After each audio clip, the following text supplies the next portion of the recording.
एक बार फिर से CDNP जिगमंड एजुकेशन में आप सभी के लिए लेकर के आए हैं फिजिक्स की ऑनलाइन क्लास। और यह क्लास 12th स्टैंडर्ड की है।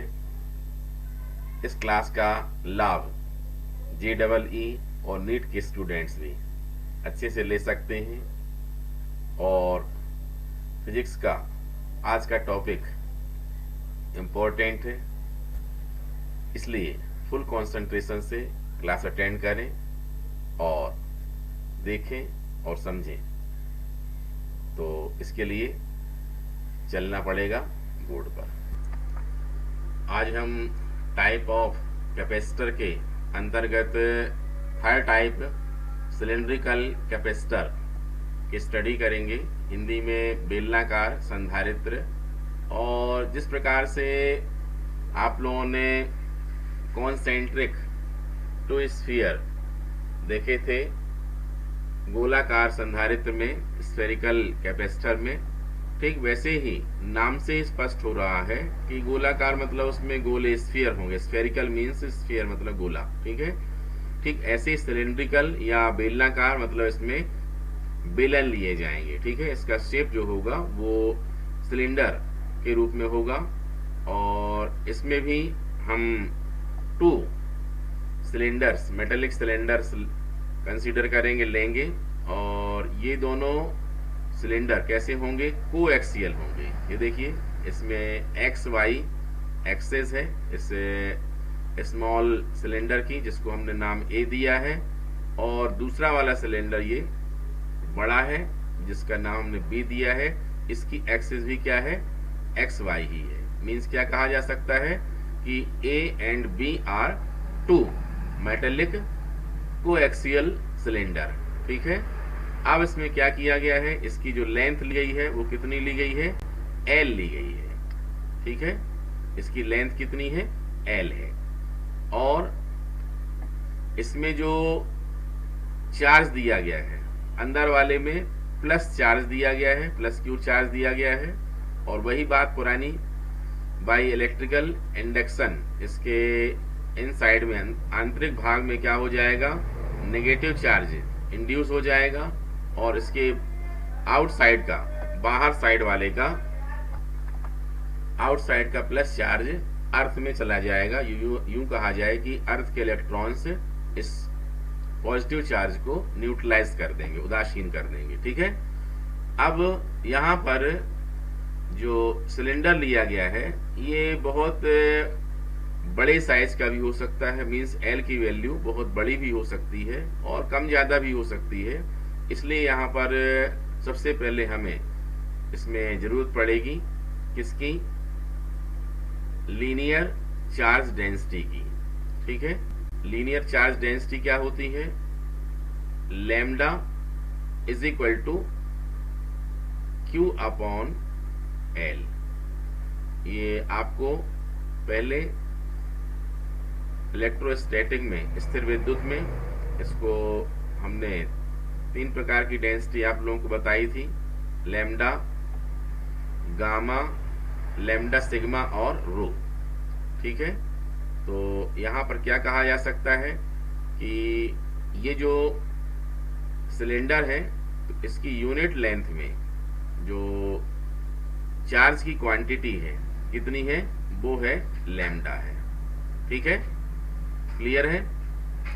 अब हमें क्या करना है? अब हमें इस कैपेसिटर की कैपेसिटेंस के लिए फार्मूला निकालना है। फिर से हम वही बात बताएंगे एक बार कि अगर हमें कोई फार्मूला, कोई डेरिवेशन प्रूफ करना हो तो उसके लिए हमें सबसे पहले एक फॉर्मेट तैयार करना चाहिए, ठीक है।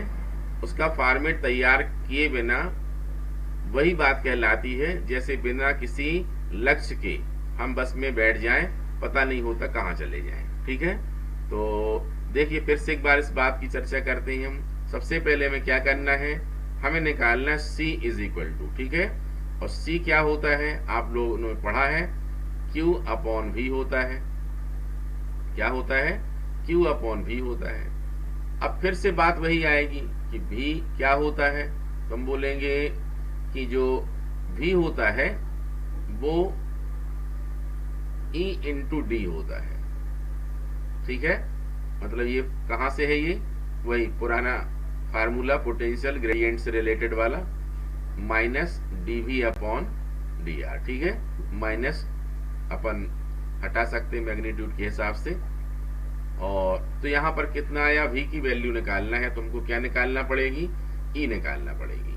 बात को क्लियर करिए, हमें निकालना है C, तो हम क्या सोचेंगे, C इज इक्वल टू होता है Q अपॉन V होता है। ठीक है, अब इसमें Q तो पता होता है हमको, ये देखिए इक्वेशन नंबर फर्स्ट ही बता दे, Q is equal to lambda into L हो जाएगा। तो यहाँ पर जब Q पता है तो हमको क्या चाहिए, V पता चाहिए। तो V कैसे निकालेंगे हम, फार्मूला सोचेंगे, E इंटू डी होता है। अब इसके बाद क्या करेंगे, जो E लिखा हुआ है इस E की वैल्यू कैसे पता करें। ठीक है, तो इस E की वैल्यू पता करने के लिए हमें वास्तव में गॉस थ्योरम की जरूरत पड़ेगी। यह गॉस थ्योरम का एप्लीकेशन और यूज करके हम क्या कर सकते हैं, एक फार्मूला बना सकते हैं। ठीक है, जो इलेक्ट्रोस्टैटिक के अंतर्गत आता है, जैसे 2-3 फार्मूले हमने निकाल के बताए भी थे। ठीक है, तो फिर भी आपके अच्छे बेस के लिए हम यहाँ पर निकाल के बताते हैं। आप चाहें तो नोट्स में एग्जाम में भले उसको डायरेक्ट लिख लें। ठीक है, तो ई निकालने की जब भी बात आती है तो सबसे बेस्ट ऑप्शन होता है क्या, गॉसेस थ्योरम। गॉस की प्रमेय जो होती है उसमें इंटेंसिटी ऑफ इलेक्ट्रिक फील्ड बहुत अच्छे से आसानी से निकल आती है। ठीक है, और जब भी हम इंटेंसिटी गॉस की थ्योरम से निकालने के बारे में सोचेंगे तो हमको एक गॉसियन सरफेस की जरूरत पड़ती है। ठीक है, ये आप लोगों को हम पहले ही बता चुके हैं और उसमें आप लोगों को पहले याद होना चाहिए गॉसियन सरफेस हमने कब बनाया था, वो इलेक्ट्रोस्टैटिक वाला चैप्टर जिसमें गॉस की थ्योरम और उसके बाद उसका एप्लीकेशन हमने समझाया था। उस अगर जिनको दिक्कत है, जिनको समझ में नहीं आ रहा है, वो वाला वीडियो निकाल करके पहले देख लें, वो लिंक पहले ही भेजी जा चुकी है और आप लोग उसको सर्च भी कर सकते हैं या फिर हम उस लिंक को दोबारा भी भेज देंगे। ठीक है, तो यहाँ पर देखिए हम क्या करेंगे, यहाँ पर ये प्लस चार्ज है और ये माइनस चार्ज है। ठीक है, तो नेचुरली जो लाइन ऑफ फोर्स होती है, electric line of force plus से कहाँ जाती है, बोलो माइनस में जाती है। ठीक है, इसका मतलब क्या है कि यहाँ पर ये पैरेलल लाइन ऑफ फोर्स जाएंगी, मींस यहाँ पर यूनिफॉर्म क्या होगा, इलेक्ट्रिक फील्ड होगा। तो इलेक्ट्रिक फील्ड, ठीक है, तो इसमें P देख रहे हैं, इस पॉइंट P को हमने कितनी डिस्टेंस पर, यहां से सेंटर मतलब ये एक्सेस से R डिस्टेंस पर ले लिया। यहां पर हम लिख भी सकते हैं R, ये देखिए। ठीक है, और ये इस सिलेंडर से इस सिलेंडर के बीच में बहुत सारे पॉइंट होंगे और हर 2 पॉइंट के बीच में यहाँ पर क्या होगा, हर पॉइंट में पोटेंशियल, इलेक्ट्रिक पोटेंशियल की वैल्यू अलग अलग होगी। ठीक है, तो हमें क्या करना पड़ेगा, इस पॉइंट P, अच्छे ध्यान से सुने इस लाइन को, ये थोड़ा बारीकी सुनेंगे इसको, पॉइंट P पर हमको intensity of electric field E निकालनी है। समझ रहे हैं, अब हमें इस पॉइंट पर एक गॉसियन सरफेस की जरूरत पड़ेगी। ठीक है, गॉसियन सरफेस यहां पर अपन क्या करना पड़ेगा, ड्रॉ करना पड़ेगा। ठीक है, तो सबसे पहले हम गॉसियन सरफेस देखिए ड्रॉ करते हैं।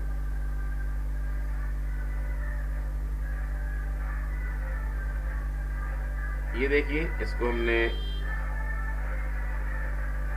ये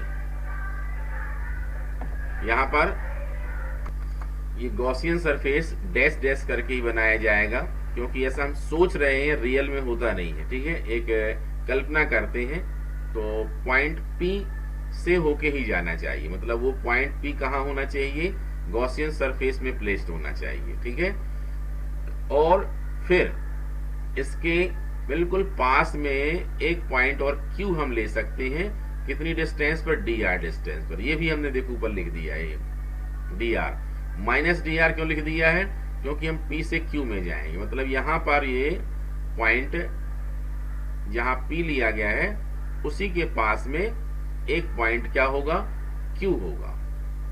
यहां पर हम ये ले सकते हैं, ये पॉइंट P है, तो उसी के पास में एक पॉइंट यहां पर, ये यहां पर एरो दिख रहा है, ये देखिए यहां पर क्या हो जाएगा, एक पॉइंट Q हो जाएगा। ये इसको लिखें या ना लिखें चल जाएगा ये, इसलिए हमने इसको लिखा नहीं था, लेकिन आप लोग चाहें तो लिख भी सकते हैं, ठीक है। ये -dr हो जाएगा ये, ठीक है।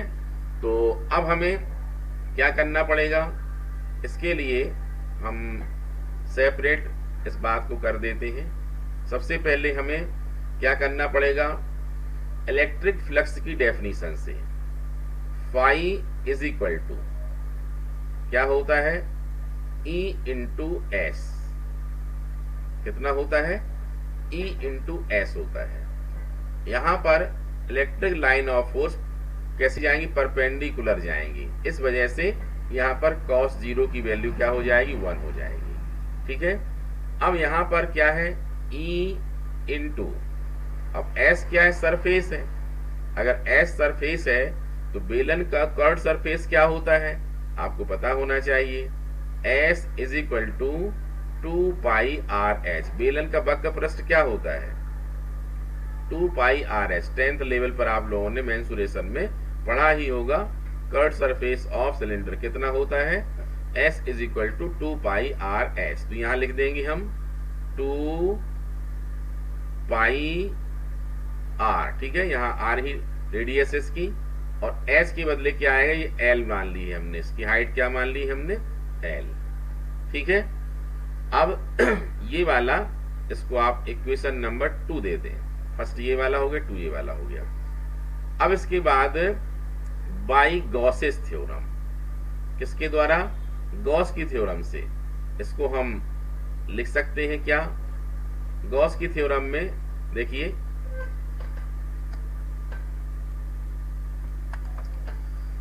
गॉसेस थ्योरम क्या कहती है, आपको याद होगा, फाई इज इक्वल टू कितना, Q अपॉन एप्सिलॉन नॉट, ठीक है। और अगर डाई इलेक्ट्रिक मीडियम, उसका कांस्टेंट कितना है, बीच में यहाँ पर dielectric constant AR vacuum के अलावा कुछ और भरा हुआ है, तो फिर हम यहाँ पर K भी लिख देते हैं, ठीक है। अब ये वाला बन जाएगा इक्वेशन नंबर 3, ठीक है।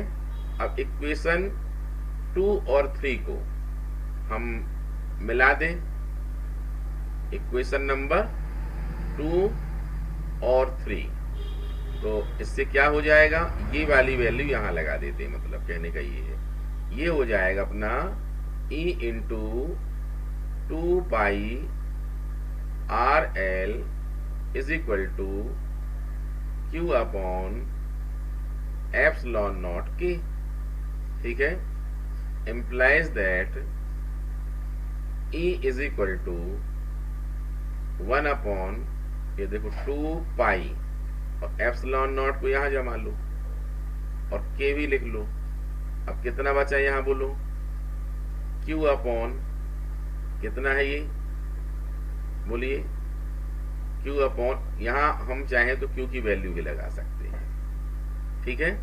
यहां पर हम Q की वैल्यू भी लगा देते हैं, ये ले, कहां से लगा सकते हैं, इक्वेशन नंबर 1 से लगा सकते हैं, बाद में भी लगा सकते हैं, भी लगा सकते हैं, ठीक है। ये यहां से, अगर यहां से लिखेंगे तो Q की वैल्यू कितनी होगी, बोलिए, ये होगी लैम्डा इंटू एल होगा। तो यहां पर हम लैम्डा इंटू एल भी लिख सकते हैं Q के बदले, और यहां पर एप्सिलॉन नॉट हो चुका है, K भी हो चुका है। अब यहां पर क्या है, ये R इंटू एल, ये R और ये L से L क्या हो जाएगा बोलो, कैंसिल हो जाएगा।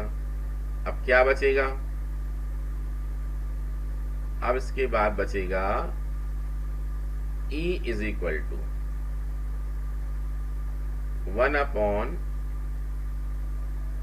2 पाई एप्सिलॉन नॉट के और lambda upon R, equation number 4।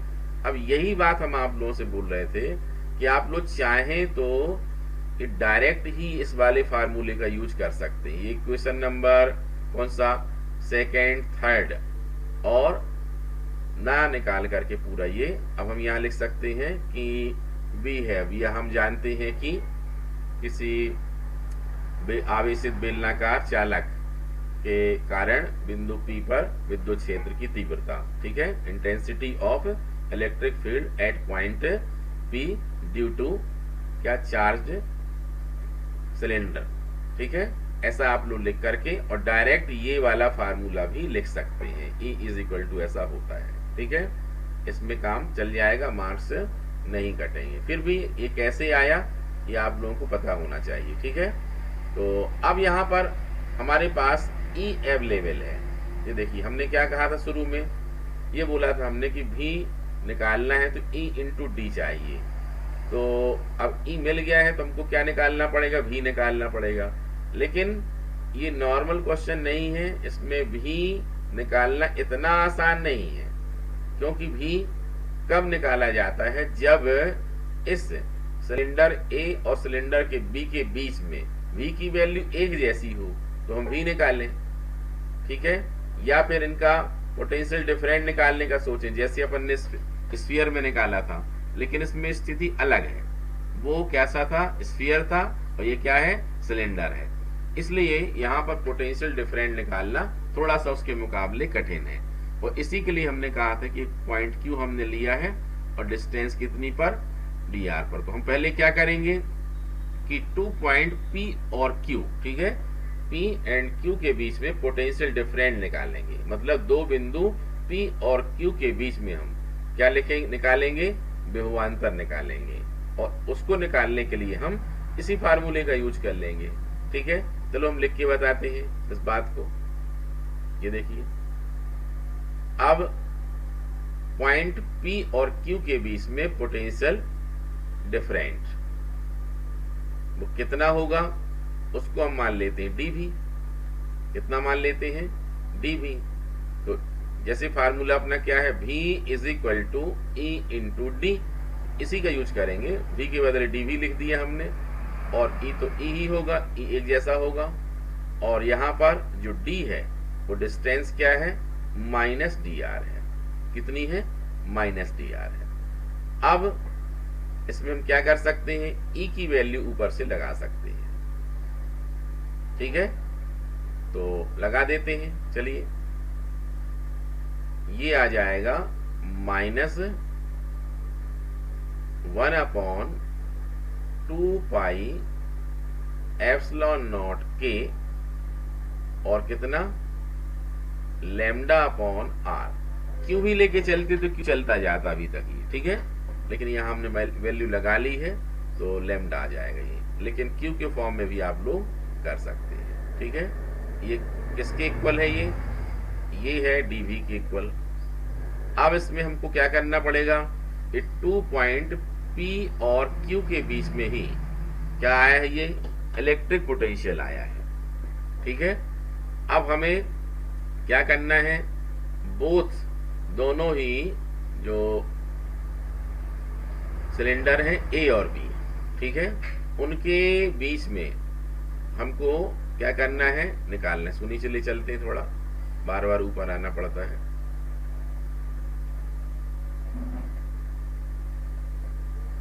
ठीक है, तो इसको और नीचे ले चलते हैं।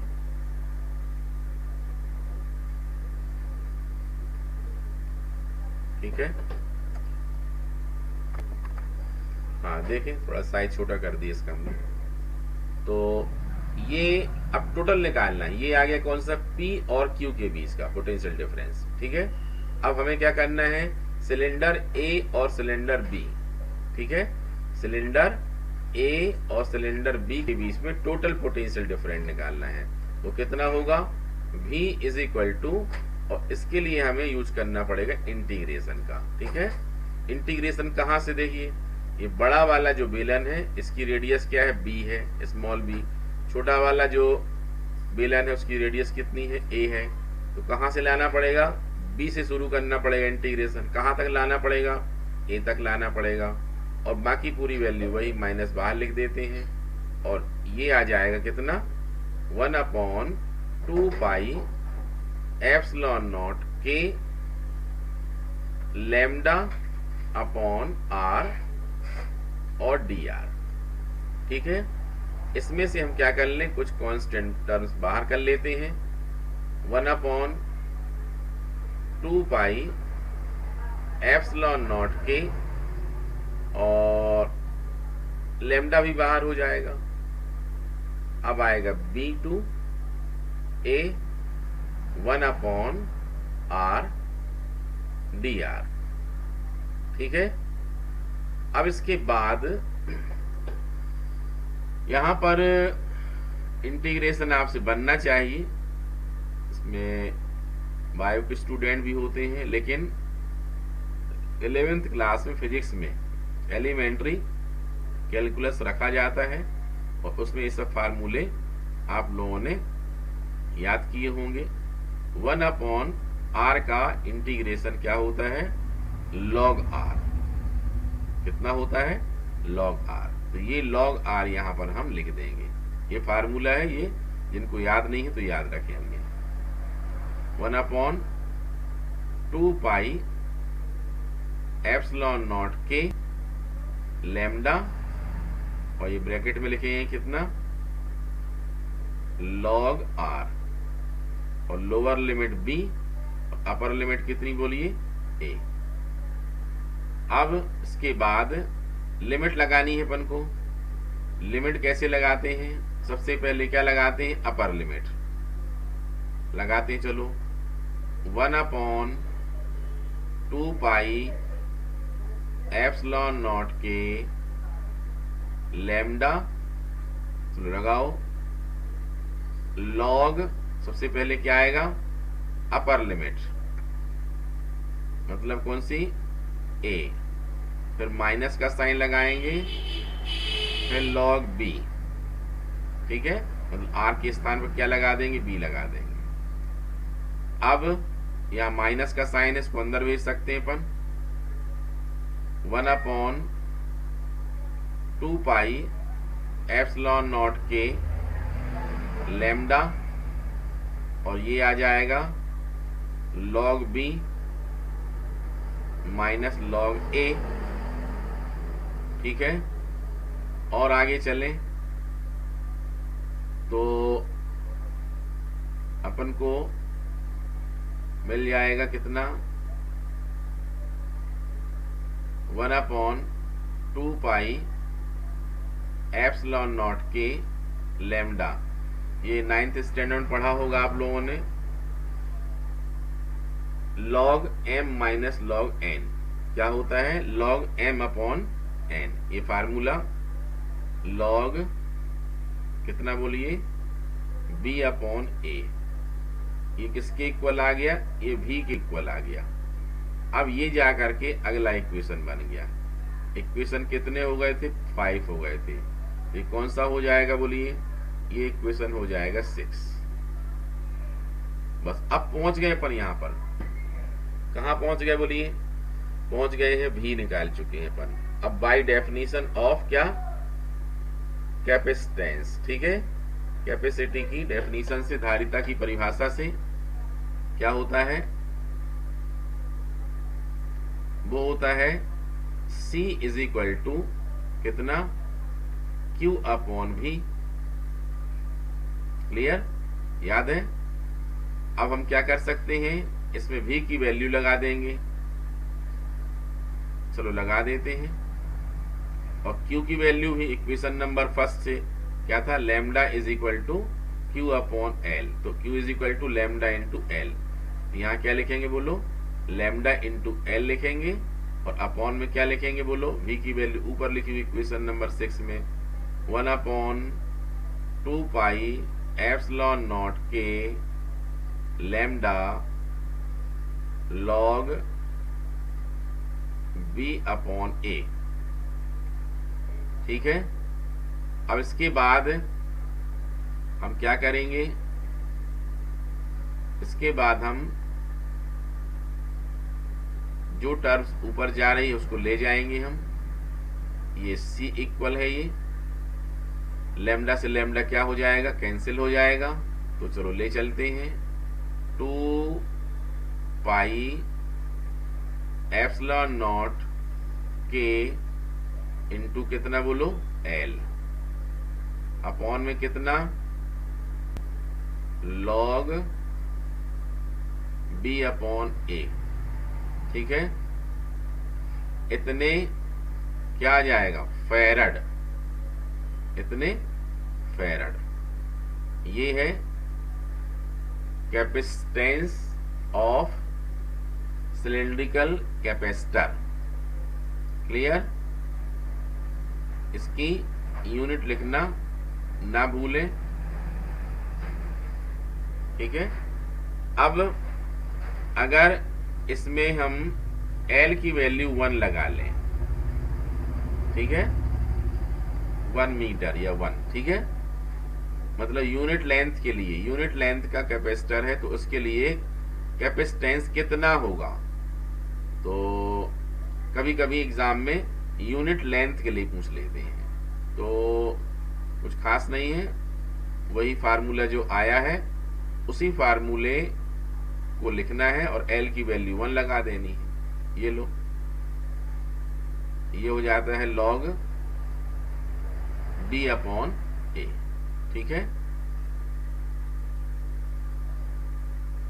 ये भी क्या होगा, फैरड, फैरड। ठीक है,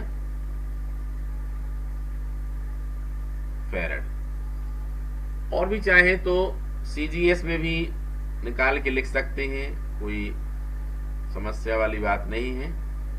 CGS में लिखने के लिए अगर CGS में लिखना है तो आपको वही करना पड़ता है, 1 upon 4 pi epsilon naught is equal to कितना, 1। तो यहां पर कितना अपने पास 2 पाई एप्सिलॉन नॉट है, मतलब क्या करेंगे हम, इसमें से 2 पाई एप्सिलॉन नॉट की वैल्यू निकालेंगे, मतलब ऐसी आएगी 1 अपॉन 2 और 2 पाई एप्सिलॉन नॉट। ये वाली वैल्यू ऊपर वाले पुट कर देंगे हम, तो कितना आ जाएगा बोलो, 2 पाई एप्सिलॉन नॉट के बदले कितना आ जाएगा, 1/2 आ जाएगा। मीन्स कितना हो जाएगा ये, C is equal to K upon 2 into log B upon A। ठीक है, ये क्या है, स्टेट फैरड, स्थिर फैरड। क्लियर है, तो ऐसा कर सकते हैं। अब लास्ट में इस क्वेश्चन को हम सिस्टमेटिक आपके नोट्स के हिसाब से एक बार डिस्प्ले करते हैं, तो इसको आप लोग नोट कर लो और जिससे अपनी प्रिपरेशन अच्छे से कर सकें। ये क्वेश्चन आएगा, derive formula for capacitance of cylindrical capacitor, बेलनाकार संधारित्र की धारिता के लिए सूत्र प्राप्त करो। ठीक है, आंसर में यही डायग्राम बनाना है और ये पूरा लिखना है। Cylindrical capacitor shown in figure, it is consists to coaxial metallic cylinder A and B of radius A and B. Its length is L and linear charge density on cylindrical is कितनी होगी, lambda is equal to Q upon L। और ये हिंदी में लिख दिया है। ठीक है, इसको पढ़ सकते हैं। ये पूरा का पूरा आप लोग नोट करें, ये पूरा वही हमने इसमें व्यवस्थित करके लिख दिया है। इसमें हमने डायरेक्ट ये फार्मूला यूज किया है, जैसा हमने कहा था कि आप लोग चाहें तो डायरेक्ट फार्मूला यूज कर सकते हैं। ठीक है, और ये देखें आगे पूरा वैसा ही है, ये पूरा स्टेप वही लिखा हुआ दिखाई दे रहा है। ये इसमें वीडियो को रोक करके पॉज करके आप लोग इसको नोट कर सकते हैं। ठीक है, ये पूरा यूनिट लेंथ के लिए भी लिख दिया हमने, CGS में नहीं लिखा इसमें, तो बोर्ड से ही जो पहले भी बताया हमने उसी से नोट कर लेंगे।